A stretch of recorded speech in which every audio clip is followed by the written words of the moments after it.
O capitão que chegou ao Planalto.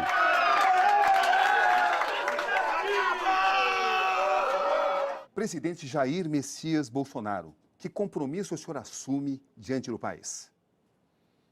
De governar pelo exemplo, de ser aquela pessoa que incessantemente vai buscar o melhor para o seu país, começando a buscar bons quadros para compor esse time de ministérios, que realmente é esse time que vai tocar o barco. Então, é uma responsabilidade enorme, não há motivo para você comemorar. Nós estamos mergulhados na mais profunda crise ética, moral e econômica. Temos uma dívida interna aí brutal, um desemprego muito acima dos números oficiais que estão aí. Um país mergulhado na violência, muitos desrespeitam as leis, ainda devendo muito no tocante à corrupção. Temos um país maravilhoso, mas, por exemplo, apesar de as áreas turísticas serem maravilhosas aqui, não estamos entre os 40 países que mais recebem turista no mundo.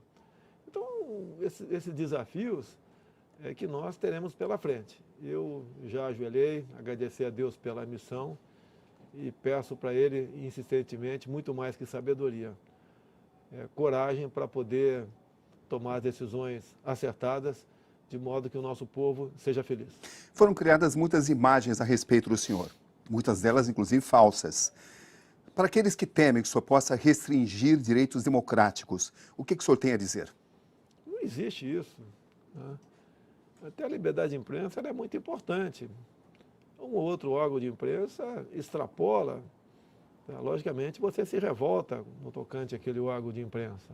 E faz parte do ser humano. E em campanha, você é fustigado tudo quanto é lado. Então, não raras vezes que você dá uma canelada. Mas comigo tudo foi potencializado.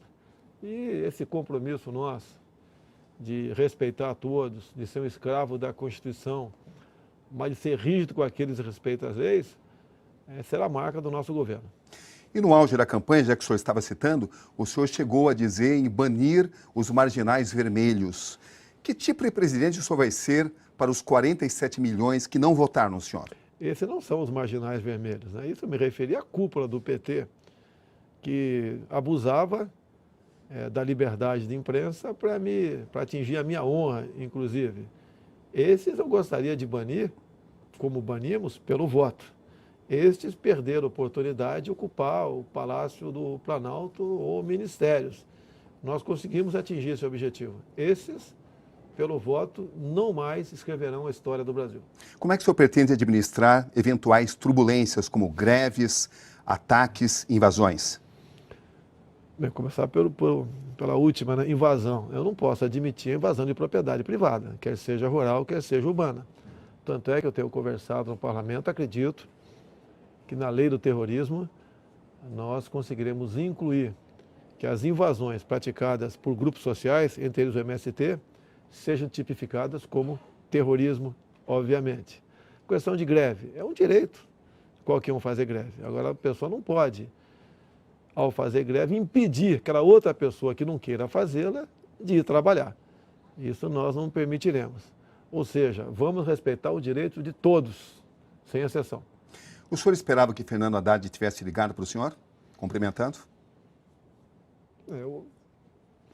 Lógico que se tivesse a ligação, conversaria com ele. O senhor ficou decepcionado com isso? Não estou decepcionado com isso, eu conheço bastante o PT. Mas se ele quiser ligar até agora, eu atendo e converso com ele como um cidadão, sem problema nenhum. O que significa para o senhor conseguir a primeira derrota contra o PT em 20 anos? Para um partido muito pequeno, sem tempo de televisão, sem fundo partidário, um candidato capitão do Exército, rotulado de muita coisa, grande parte da grande mídia o contrário, realmente foi uma vitória que ninguém podia acreditar que ela fosse acontecer.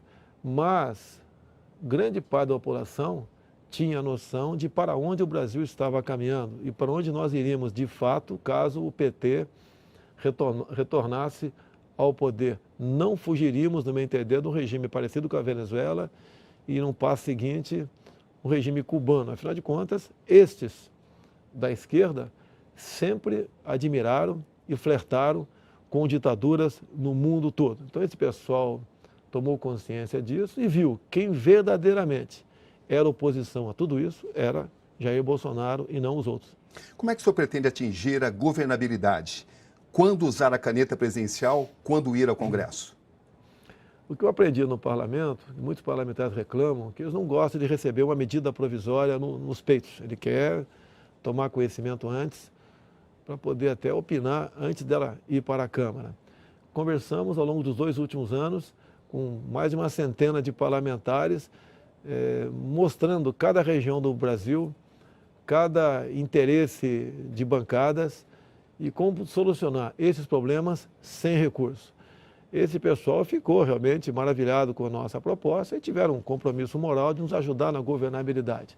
Agora, na reta final, antes mesmo do primeiro turno, recebi a minha casa aqui, através da senhora Tereza Cristina, líder da bancada da agricultura, trazendo um manifesto de apoio de mais de 260 parlamentares. E as reivindicações que ele queria, eu já vinha defendendo há muito tempo, bem antes até de 2014, quando decidi disputar a presidência da República. Aconteceu a mesma coisa com a bancada evangélica, a bancada católica, a bancada da segurança, do turismo, entre outros. Então a governabilidade está em nossas mãos, né? Essas propostas todas sendo colocadas em prática, nenhum sacrifício será imposto à população, como isso foi regra ou praxe ao longo dos últimos mandatos. Então, dessa forma, nós acreditamos que temos a condição da governabilidade e proporcionar realmente o aparecimento de emprego no Brasil, o combate à violência, e tudo isso ajuda na economia. Então temos fé e esperança que, afinal de contas, todos nós, o Cabrini, quem votou em mim ou não, o parlamentar que gosta de mim ou não, todos nós estamos no mesmo barco. Presidente Bolsonaro, o senhor pretende governar por imposição ou por conciliação? Acredite se quiser, eu sou uma pessoa conciliadora. Tá? Pretendo na semana que vem ir a Brasília, fazer muitas visitas protocolares e participar das votações. Está ao lado do meu povo, o parlamento brasileiro. Tem uma credibilidade muito grande, gosto do carinho e a consideração de muitos deles. E quero dizer que, juntos, nós temos como conduzir esse país maravilhoso chamado Brasil ao local de destaque no cenário mundial. A presença do Brasil no Mercosul está sob risco? Olha, o Mercosul nasceu bem intencionado. Depois o PT acrescentou as cores vermelhas ideológicas e passou a ser usado para um projeto de poder. O Mercosul tem sua importância e ninguém quer simplesmente ficar livre dele, mas ele terá o local que merece no cenário sul-americano. É isso que nós queremos no Mercosul. Outros países, sem citar nome aqui para não termos polêmicas, né, burlaram o Mercosul no passado, partindo até para o bilateralismo. E o Brasil fez vistas grossas para isso. E o que nós queremos com os olhos bem abertos, participarmos do comércio bilateral com o mundo todo e dar essa liberdade para outros países fazer o mesmo. O senhor pretende mesmo tirar o Brasil das Nações Unidas, presidente? Não, isso aí nunca passou pela minha cabeça. Eu estava criticando e muito a questão de um departamento da ONU e dar um parecer favorável ao Lula disputar as eleições. E várias televisões falei sobre isso. Numa que eu não falei, falaram que eu queria retirar o país da ONU. Não procedeu, foi um ato falho meu. Eu mais que me desculpei, né? Mostrei que não era aquela minha intenção, tendo em vista as entrevistas anteriores. O senhor recebeu hoje a ligação do presidente americano Donald Trump. Que tipo de relação o senhor quer construir? O senhor aceitaria, por exemplo, tirar as taxações de produtos importados? E isso valeria também em mão dupla? Olha, o Ministério da Indústria e Comércio que vai tratar desse assunto. Não é apenas suspender de forma unilateral qualquer barreira. Nós não podemos aqui colocar em risco a nossa indústria já um tanto prejudicada ao longo dos últimos anos. E a conversa com o Trump não chegou a esse nível. Foi uma conversa apenas protocolar, durou apenas alguns poucos minutos, mas nós podemos entender perfeitamente que pela primeira vez nas últimas décadas, o Brasil elegeu um presidente que não é inimigo dos Estados Unidos, muito pelo contrário. Eu sou apaixonado pelo povo americano e pela política americana. Quais serão as relações diplomáticas do Brasil com os governos de Cuba, Nicarágua e Venezuela? Não pretendo ter relações com países que não são democráticos. Nós respeitamos o povo sofrido desses países, a sua falta de liberdade. Como você pode ver, os cubanos estão aqui sem o revalida, nós vamos rever isso daí. Mas, por outro lado, a mãe cubana que está aqui, os filhos estão praticamente exilados em Cuba, não podem estar aqui. Então, um país que tem esse tipo de tratamento humanitário com o seu povo, no meu entender, não fará parte dos nossos negócios se não mudar a sua política.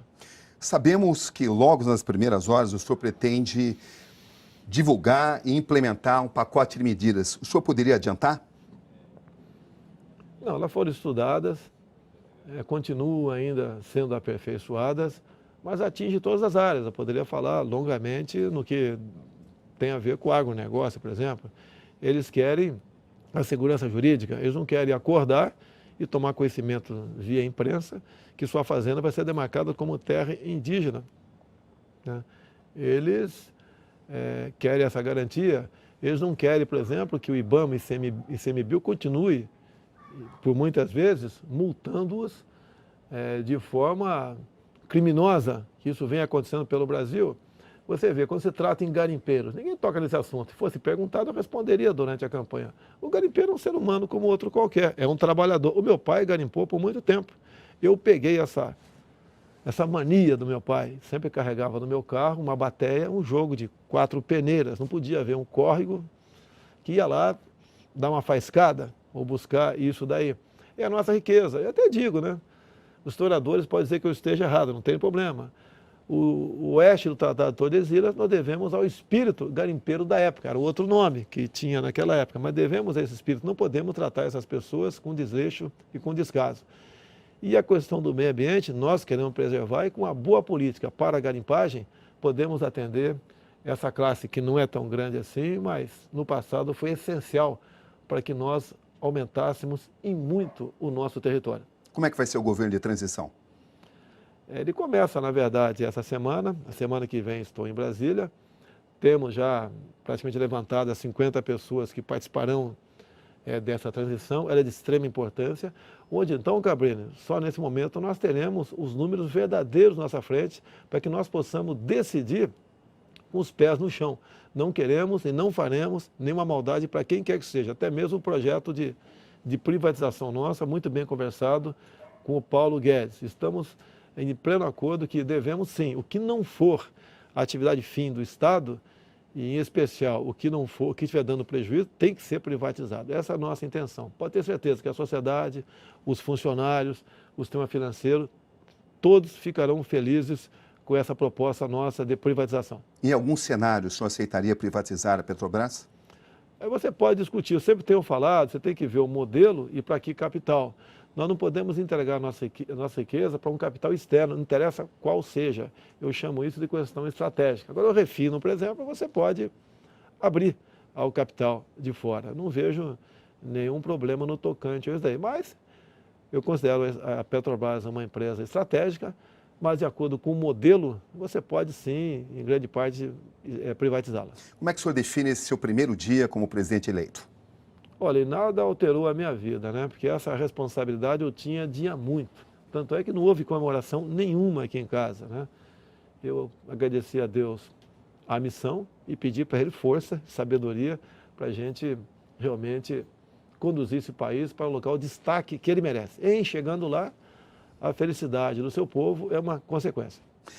Para terminar essa entrevista, uma revelação daquilo que o senhor pretende fazer para o público do Conexão Repórter.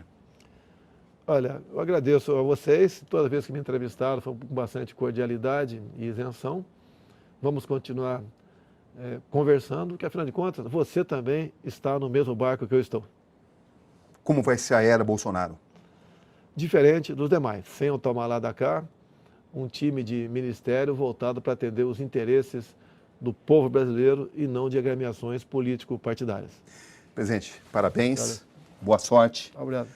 O Brasil inteiro espera muita coisa do senhor. Muito obrigado, Gabriel. O 38º presidente da história do Brasil. Presidente eleito Jair Messias Bolsonaro.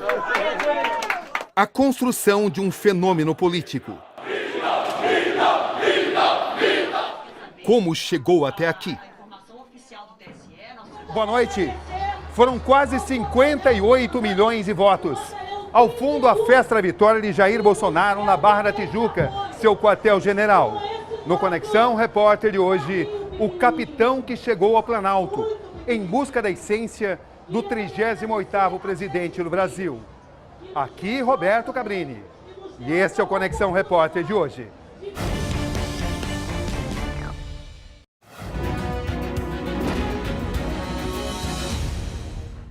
Para resgatar a história do capitão reformado que chegou à presidência, é preciso se aventurar no Noroeste paulista. De São Paulo, são pelo menos 7 horas de carro até lá. As primeiras placas aparecem. Glicério. O nome é referência a um importante político republicano do fim do século XIX. Francisco Glicério participou do movimento que levou à República em 1889 e da primeira Constituição Brasileira, de 1891. Chegou a ser ministro da Agricultura. Mesmo num dia de chuva, as ruas são tranquilas e o ritmo é lento. Estamos em Glicério, cidade de menos de 5 mil habitantes, no noroeste do estado de São Paulo, a 500 quilômetros da capital paulista. Jair Bolsonaro nasceu aqui, no dia 21 de março de 1955. Glicério parou no tempo. Perdeu distritos que se emanciparam e hoje é bem menor do que na época do nascimento do capitão. O café deu lugar à cana-de-açúcar como o carro-chefe do lugar. Jair Bolsonaro levou mais de 6 décadas para retornar à cidadezinha onde nasceu. Foi motivo de festa, com direito a discurso na praça principal. Gente da minha terra! Ele levou dali da entrada da praça até aqui, mais ou menos uns 10 a 15 minutos para chegar nesse simples palco aqui. Vamos dizer uma concha assim, onde às vezes algumas crianças fazem alguma apresentação, né? E aqui nesse palco onde ele falou para a população de Glicério, falou para a comunidade e demais municípios da região que estavam presentes aqui. Aquele que esquece seu passado está condenado a não ter futuro. Eu acredito que tinha em torno de umas 3 mil pessoas. A própria família não sabe ao certo onde os Bolsonaro viveram aqui. Seu Gerardo e Dona Olinda, os pais de Jair, se mudavam muito na época. Conheci o pai dele porque eu trabalhava numa padaria onde eles eram fregueses. É a única padaria que tinha em Glicério. Há uns 5, 6 anos atrás, eu escutei um comentário que ele tinha nascido em Glicério. E eu resolvi mandar um bilhete, uma cartinha para ele. Se ele precisasse de alguma coisa de Glicério, eu estava à disposição dele. Se ele tivesse parente aqui ainda ou alguém da família. Aceite meus cumprimentos e desejo-lhe uma feliz gestão política, como vem fazendo em benefício do povo brasileiro. Atenciosamente, Jorge Assad. As portas da Capela de São João se abrem e eu me encontro com o Padre Márcio. Boa tarde, Padre. Tudo bem? Muito bem-vindo. Muito bonita a capela. É uma tradição histórica essa igreja nossa aqui. Qual a idade da capela? 112 anos que ela foi fundada e mantém a estrutura toda desde a origem. Nos antigos livros da capela, existe algum registro da presença da família Bolsonaro aqui na cidade? Não existe nada que conste a documentação escrita, nem de nascimento dos pais ou batizado, que antigamente, desde 1925, aqui eram feitos os registros de nascimento, registros de óbito, registros de certidão de casamento e do religioso. E esses registros eram constados na paróquia. A gente não tem nada que conste sobre esse momento O histórico. senhor procurou e não localizou? Já procuramos, fizemos um assento por interesse histórico nosso e não foi encontrado nada do que conste, nem dos pais ou avós deles aqui, porque a passagem deles aqui foi pequena e comprovada só pela população mais antiga. Hildo Gaúcho, o prefeito de Glicério, foi atrás da história de Jair Bolsonaro. Nesse dia de chuva aqui em Glicério, eu me encontro com o prefeito da cidade, Hildo de Souza. Prefeito, o que vocês sabem sobre o nascimento de Jair Bolsonaro aqui? Olha, Cabrino, o que a gente sabe é que ele nasceu aqui, né? Viveu pouco tempo aqui no município, seus familiares, e depois mudaram-se para Campinas. É o que a gente conhece da história dele, ele esteve aqui pessoalmente, esteve muito orgulhoso de estar na terra natal. É o que a gente conhece da história do Jair Bolsonaro, né? Sempre honrei esse município. Eu nunca deixei de falar que fui nascido aqui, registrado em Campinas e criado em Eldorado Paulista. Vocês conseguiram descobrir aonde Jair Bolsonaro nasceu aqui em Glicério? A gente tem sim uma região aqui dentro da cidade, na zona urbana. Não existe mais a casa, mas algumas pessoas antigas relataram que seria naquele local que tinha nascido. Aonde? Aqui embaixo, mais ou menos umas 4 quadras para baixo, mas não existe mais a casa, foi desmanchada. Podemos ir até lá? Podemos Então vamos até lá. O prefeito me leva ao local em seu próprio carro. E enfim, Hildo Gaúcho me mostra. Seria bem aqui. Não é uma certeza, mas bate com o que Dona Olinda contava. Prefeito, pelo que o senhor apurou, seria esse o local? Pelos relatos das pessoas mais antigas do município e da cidade, foi aqui que o Jair Bolsonaro nasceu, nesse terreno onde havia uma casa, uma residência, que hoje já não existe mais. Mas existe uma outra possibilidade também. Tem relatos também que a família deve ter passado e morado num sítio próximo daqui, mas as evidências mesmo que se falam aqui, os moradores antigos, é que esse local foi o local do nascimento dele. Vizinho da casa dele, existia a parteira, a Dona Marieta. Dona Marieta, aqui tinha 2 parteiras. Mas a Dona Marieta que fez o parto do Jair Bolsonaro. Se vocês conseguirem comprovar, o que vocês fariam? Com certeza, se tivesse alguém que relatasse como seria a casa do presidente, nós ia fazer uma reconstituição, né? Até para fazer uma homenagem ao presidente que o município está dando para a nação, né? O fato é que Jair Bolsonaro colocou Glicério no mapa. Vocês se sentem orgulhosos pelo fato do Jair Bolsonaro ter nascido aqui? Com certeza. Tipo assim, né? A gente espera algo muito mais dele também, né? Sendo aqui liceriense, o maior orgulho nosso, né? Porque, sabe, principalmente nossa cidade está famosa, né? Na mídia, né? Então, quer dizer, para nós é o maior orgulho do mundo. Foi uma vida muito difícil. Na verdade, ela teve 7 filhos, né? Perdeu um filho bastante jovem ainda, lá na cidade de Figueira. E a vida dela não foi fácil. 6 filhos. Meu pai é dentista prático, né? Tivemos uma excelente educação pública. O capitão que chegou ao Planalto volta em instantes.